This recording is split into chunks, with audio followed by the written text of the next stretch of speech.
Hello guys, Joe from Bekusen Makgeolli.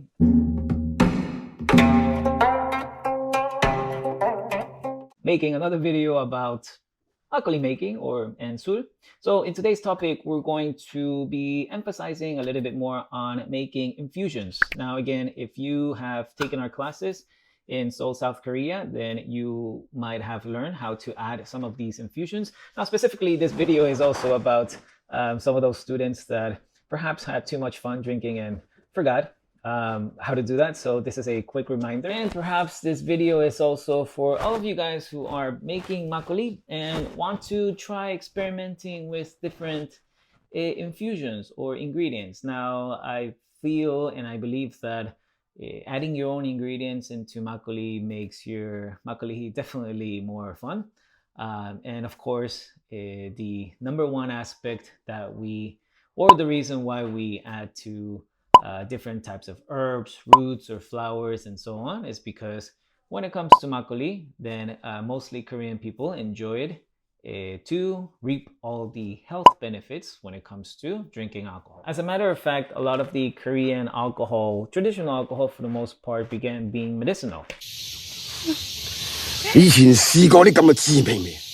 That's why when you find a very old sojus or cheongju recipes too, then you will always see that they have either roots, vegetables, and whatnot, right? So in today's video, we're going to be learning when and how and the different ways that you can add your favorite ingredients into your makgeolli. So here we go. Now again, the whole purpose with infusions is to kind of focus into three main aspects, okay? Now that would be into aroma, taste, and color. And like I mentioned before, perhaps the most important for Korean people, or including myself, I love to reap the health benefits out of it. And of course, taste for me is always going to overpower any of the other two. But again, if you happen to have all three of those, then you definitely have a winning alcohol, and that's something to be very proud of. We did it! We did it! All right! So depending on what you want your final outcome to be, meaning do you want your makgeolli to have a nicer color? Do you want your makgeolli to have a better aroma? Do you just care about taste and health? Then when and how to add these ingredients then definitely play a big role. So we're going to review a few of them. Now, the first one that I usually teach in class is if you're working with large starches, especially, or if you feel like you need to steam anything, then you can actually use, for instance, if you actually use something like sweet potatoes or like sweet pumpkins, then you can definitely add that into your rice when you're steaming it, so you don't have to steam it separately. So you just obviously wash the sweet potatoes, and you don't need to peel them too. You just just put them on top of the rice, and by the time that it steams, then after it kind of cools, you just peel the sweet potatoes. And when it comes to mixing your makgeolli, that's when you would integrate everything. Now, when it comes to something like pumpkin, do not throw just the whole pumpkin inside there, of course. And you will put it on top of the rice tray where your rice is. So again, as the rice steams, then your other starches will steam at the same time too. So very convenient. Now, again, like I also say, there's a lot of pine trees in South Korea. So there's a lot of makgeolli recipes that uses pine needles or other very strong kind of flowers like chrysanthemum. So you can add a little bit of those flowers or roots, like very strong roots like ginseng too. So you can cut them up and you can put them on the rice and steam as you go. The second method, or another method, is to when it comes to using some other roots too, such as magnolia roots, or I would say mugwort, or anything that's a dry herb or things like that too, then you first might want to blanch it too, or boil it for a little bit. Do not overboil it, but you can blanch it. And once that's blanched, perhaps the reason why we blanch it is to get rid of some of that bitterness too, or also to make it a little bit more free, make it a little bit more clean.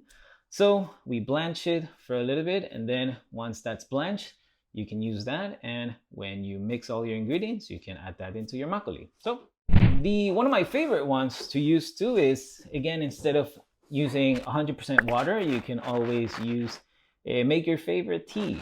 Okay, so again, green tea, Earl Grey tea, yeah, pick your favorite tea. So instead of adding 100% water, you can make tea, and you can add that instead of water, and it'll be, like I always say, kind of like a kombucha type of makgeolli. So fun, definitely. Try that out. With my years of experience making makgeolli, then dry fruit works slightly, I would say, a little bit better than real fruit too. Keep in mind that if you're using real fruits too, they also have water content. And by the way, if you also use things like sweet potato or large starches, then that also has water too. So you just got to do it a couple of times and see what works. Okay, but keep in mind, dry fruit works pretty good, and it will do marvelous things, especially when it comes to the color of your makgeolli.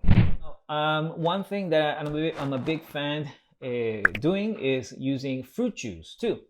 Now, when you use fruit juice, be mindful not to use 100% of fruit juice.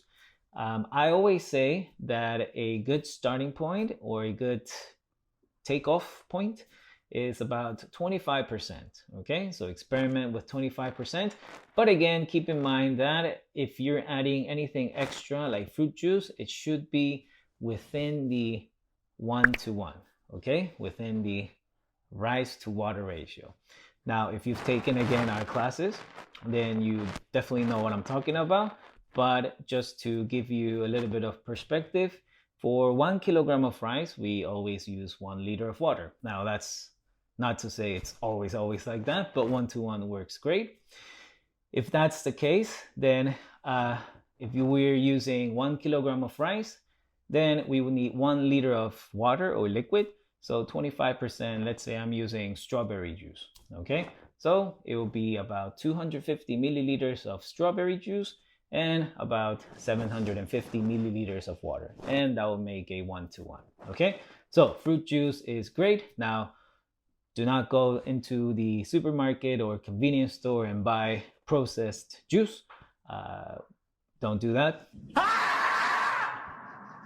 Now, the best type of juice is obviously the one you extract naturally. Okay, my other favorite one, man, I have a lot of favorite ones, is you can use also makgeolli instead of just using water. So sometimes, and in fact, there are more traditional makgeolli recipes that actually mention this, especially if you're making a makgeolli that has had problems too, if anything. So if you have a makgeolli that, let's say, you're just like 50-50 from the taste, then instead of, using water, then you can use that makgeolli for your next batch. And ultimately, what will make your makgeolli happen, depending on what type of rice and how much you're used to, but it tends to make it very creamy, and that's something that's cool to enjoy too. All right, so those are not all of the ways that we can infuse ingredients. Need a bonus, please. I would really need a okay. You can do post-filtration infusions. So once you have your makgeolli and then you squeeze it, then you have again your wonju. Now, if you don't know what wonju is, then you might want to check out our first beginner makgeolli making videos. But once you have your wonju again, that what you want to do is you can, add little things to it. Sometimes during Christmas time, I've added cinnamon sticks into some makgeolli, and it was like a Christmassy type of makgeolli. Okay, so experiment, be creative, be wild, and makgeolli actually gives you that flexibility. I always say, like I always say in my classes, a makgeolli feels more like cooking. Of course, it's brewing your own alcohol, but it's very inviting. Okay, Now, the last thing or a word of caution to exercise is sometimes people might be allergic to different types of herbs or flowers or different types of ingredients. So if you're ever offering anyone a makgeolli that you've infused, you might want to check if they are allergic to anything. Otherwise, it could be a little bit dangerous, right? So, and that's something I always do before I give a makgeolli to somebody. Okay, so that being said, that was the video today. I hope you guys make very creative, very wild infusions. If you have something that, yes, if you have something crazy that you want to try out, leave it down in the comment. I've done plenty of fruits, plenty of herbs, and this is, again, it's never ending. There's so many things to experiment with, right? So leave down in the comments. I think the only one pretty awesome, I don't know if the word awesome is right, but interesting fruit that I want to try is durian. Using durian for my makgeolli. Unfortunately, durian comes by a little bit more expensive. I can't find it, which usually when it's in the market, but I'm always like, I might pick the seasonal fruits always. But there's going to be one day, and I'm going to make one video using durian. So be on the lookout for that. Thanks for tuning in, and happy brewing. Peace out.